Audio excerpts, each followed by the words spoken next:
Assalamualaikum warahmatullahi wabarakatuh.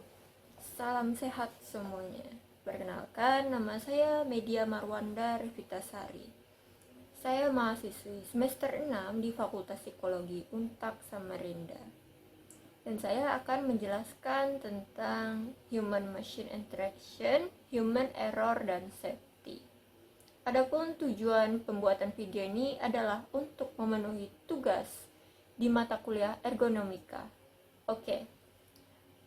Apa itu interaksi antara manusia dan mesin?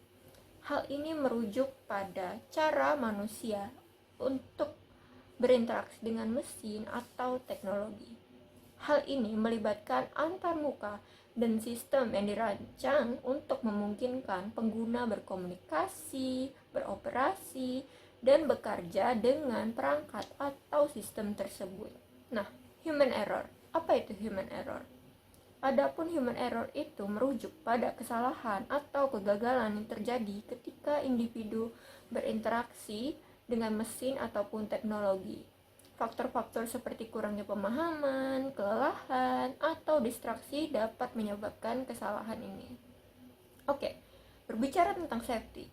Safety itu sangat penting dalam interaksi manusia-mesin, karena kesalahan atau kegagalan dalam hal ini dapat memiliki konsekuensi yang serius, terutama di lingkungan kerja beresiko tinggi seperti transportasi, perawatan kesehatan, dan manufaktur.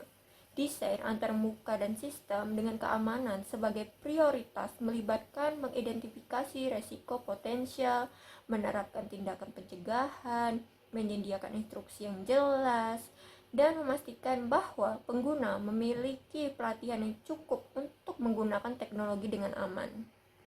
Oke, penjelasan selanjutnya adalah tentang human error and equipment design. Nah, apa itu human error dalam desain peralatan? Hal ini mengacu pada bagaimana elemen-elemen desain atau peralatan teknologi dapat mempengaruhi kemungkinan terjadinya kesalahan oleh pengguna.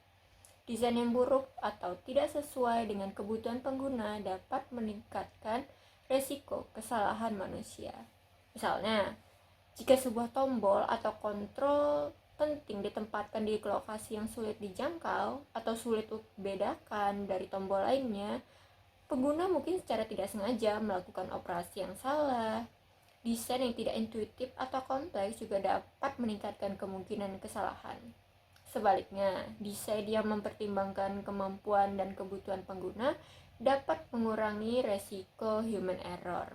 Ini termasuk menyediakan petunjuk yang jelas, antarmuka yang intuitif, dan penggunaan peringatan atau penguncian untuk menghindari operasi yang tidak disengaja. Dengan memperhatikan interaksi antar manusia dan peralatan dalam proses desain, dapat dibuat sistem yang lebih aman dan efisien serta mengurangi resiko kesalahan manusia. Baik, pada pembahasan selanjutnya kita akan membahas tentang mental workload in human-machine interaction. Nah, beban kerja mental dalam interaksi manusia dan mesin itu mengacu pada seberapa banyak pikiran dan kognisi yang dibutuhkan oleh seorang individu saat berinteraksi dengan teknologi atau perangkat.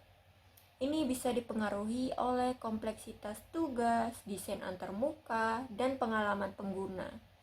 Jika sebuah tugas terlalu kompleks atau memerlukan banyak pemikiran, beban kerja mental pengguna menjadi tinggi.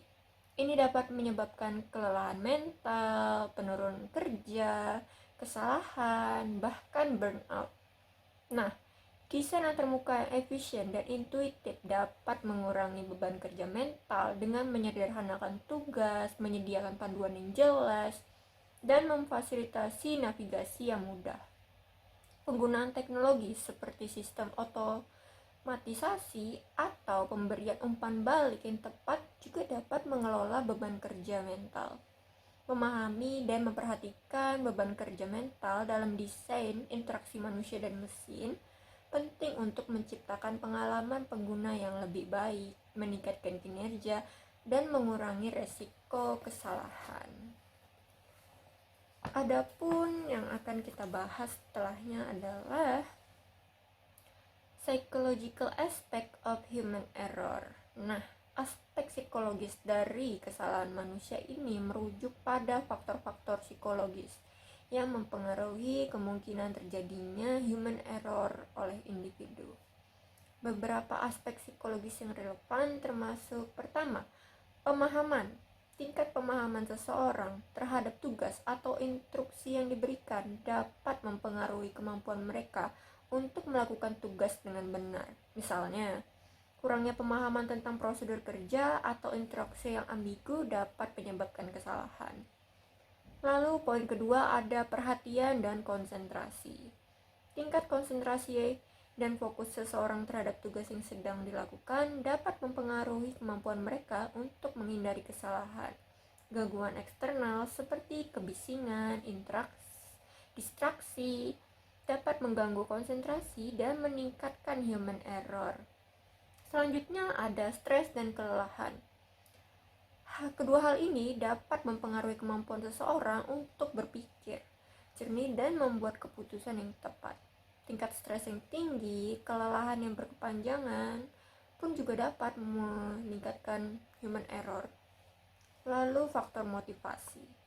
Tingkat motivasi seseorang terhadap tugas yang diberikan dapat mempengaruhi tingkat perhatian dan kualitas pekerjaan mereka.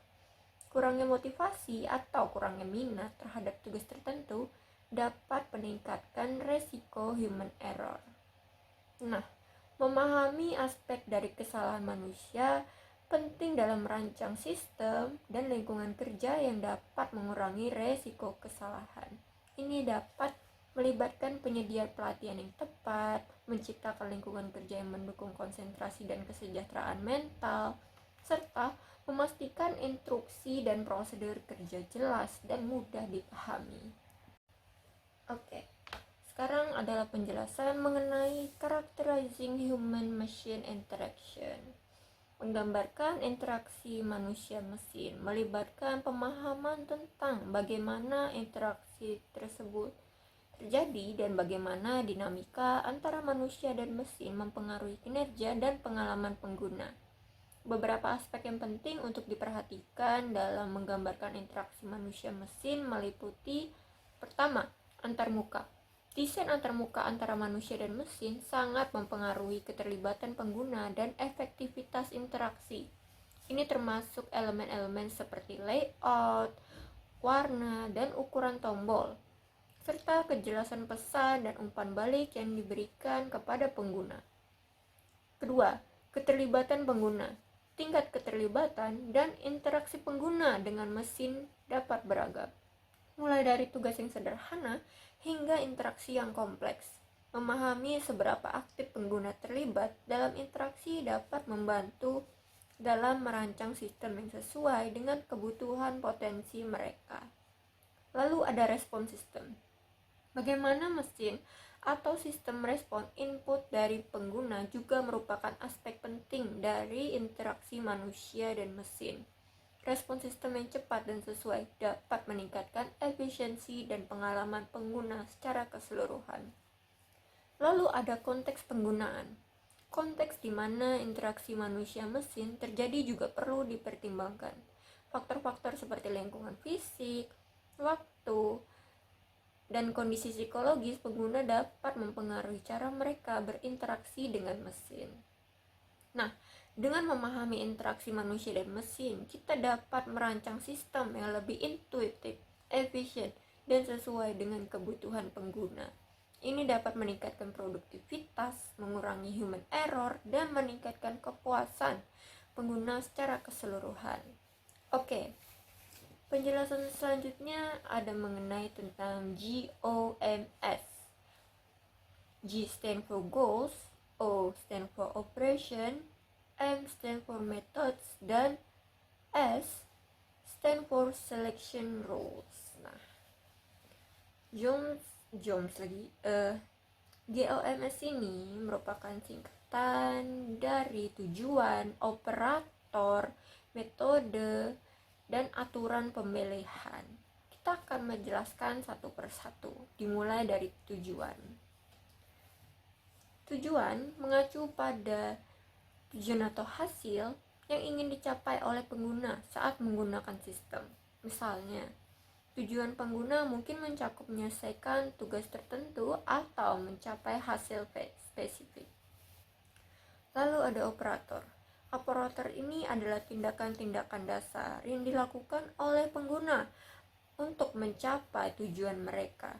Operator dapat berupa tindakan fisik seperti menekan tombol atau tindakan kognitif seperti memilih opsi dari menu. Lalu ada metode. Hal ini mengacu pada serangkaian atau langkah atau urutan tindakan yang digunakan oleh pengguna untuk mencapai tujuan mereka. Ini mencakup penggunaan operator dalam urutan tertentu untuk menyelesaikan tugas. Lalu ada selection rules, aturan pemilihan. Ini adalah kriteria yang digunakan oleh pengguna untuk memilih metode atau operator tertentu dalam mencapai tujuan mereka. Aturan pemilihan dapat mencakup pertimbangan seperti efisiensi, keamanan, atau preferensi pengguna. Nah, dengan menggunakan kerangka kerja GOMS, desainer itu dapat menganalisis interaksi pengguna dengan sistem dan mengidentifikasi cara-cara untuk meningkatkan efisiensi, produktivitas, dan kepuasan pengguna. Ini membantu dalam merencanakan desain antarmuka yang lebih intuitif dan efektif. Nah, sekarang kita akan membahas tentang pencegahan atau prevention of error in human-machine interaction. Oke. Bagaimana caranya mencegah kesalahan? Hal ini melibatkan serangkaian langkah dan strategi yang dirancang untuk mengurangi resiko kesalahan dan meningkatkan keselamatan serta efisiensi. Nah, beberapa caranya untuk mencegah human error ini meliputi yang pertama, desain antarmuka yang intuitif. Membuat antarmuka yang mudah dipahami dan digunakan oleh pengguna dapat mengurangi kemungkinan kesalahan. Ini melibatkan penggunaan tata letak yang logis, simbol yang familiar, dan bahasa yang jelas. Yang kedua ada pelatihan pengguna. Memberikan pelatihan yang memadai kepada pengguna tentang cara menggunakan sistem dengan benar dan aman dapat membantu mengurangi kesalahan yang disebabkan oleh kurangnya pemahaman. Lalu ada pemberian umpan balik yang jelas. Menyediakan feedback yang tepat dan jelas kepada pengguna tentang tindakan yang mereka lakukan dapat membantu mencegah human error. Ini bisa berupa pesan peringatan atau konfirmasi setelah tindakan tertentu. Lalu ada penggunaan pengunci atau pengaman. Menggunakan fitur pengunci atau pengaman untuk mencegah tindakan yang tidak disengaja atau tidak diinginkan oleh pengguna dapat membantu meningkatkan keselamatan sistem. Lalu ada validasi dan verifikasi. Hal ini meliputi terhadap input pengguna atau tindakan yang dilakukan dapat membantu mencegah kesalahan yang mungkin terjadi karena input yang tidak valid atau tidak benar. Dan yang terakhir, ada desain sistem toleran kesalahan. Sistem ini merancang dengan mekanisme toleransi kesalahan yang memungkinkan untuk mendeteksi dan memperbaiki kesalahan tanpa mengganggu operasi keseluruhan sistem. Nah, dengan mengimplementasikan strategi ini, kita dapat memperhatikan prinsip-prinsip yang desain dengan mempertimbangkan interaksi antara manusia dan mesin. Kita dapat membantu mencegah kesalahan dan meningkatkan keamanan serta efektivitas dalam penggunaan teknologi. Adapun penjelasan yang terakhir yaitu mengenai accidents dan safety dalam ergonomika psikologi. Nah, dalam ergonomi psikologi, kecelakaan dan keselamatan mempelajari bagaimana aspek psikologis manusia berkontribusi pada kecelakaan serta upaya untuk meningkatkan keselamatan di tempat kerja. Ini melibatkan pemahaman tentang faktor-faktor psikologis seperti kesadaran, perhatian, motivasi, dan pengambilan keputusan dalam konteks lingkungan kerja. Studi mengenai kecelakaan mencoba untuk mengidentifikasi penyebab utama kecelakaan, termasuk human error, dan bagaimana faktor-faktor psikologis dapat mempengaruhi perilaku manusia yang berkontribusi pada kecelakaan. Ini dapat mencakup penelitian tentang pengaruh stres, kelelahan, dan distraksi terhadap kinerja manusia. Di sisi lain, studi tentang keselamatan fokus pada pengembangan strategi untuk mencegah kecelakaan dan melindungi kesejahteraan pengguna. Ini termasuk desain sistem dan antarmuka yang intuitif, pelatihan penggunaan yang efektif, pengelolaan stres dan kelelahan, serta implementasi tindakan pencegahan seperti penggunaan peralatan pelindung diri. Nah, dengan memahami peran psikologi dalam kecelakaan dan keselamatan, dapat dirancang strategi dan intervensi yang lebih efektif untuk meningkatkan kinerja dan keselamatan di tempat kerja serta lingkungan lainnya. Baik, itu saja teman-teman yang dapat saya jelaskan tentang interaksi mesin dan manusia. Adapun kekurangan dan mungkin apabila saya ada salah kata, saya mohon maaf teman-teman. Dan terima kasih sudah menyaksikan tugas video saya ini. Saya ucapkan wassalamualaikum warahmatullahi wabarakatuh. See you, bye bye guys.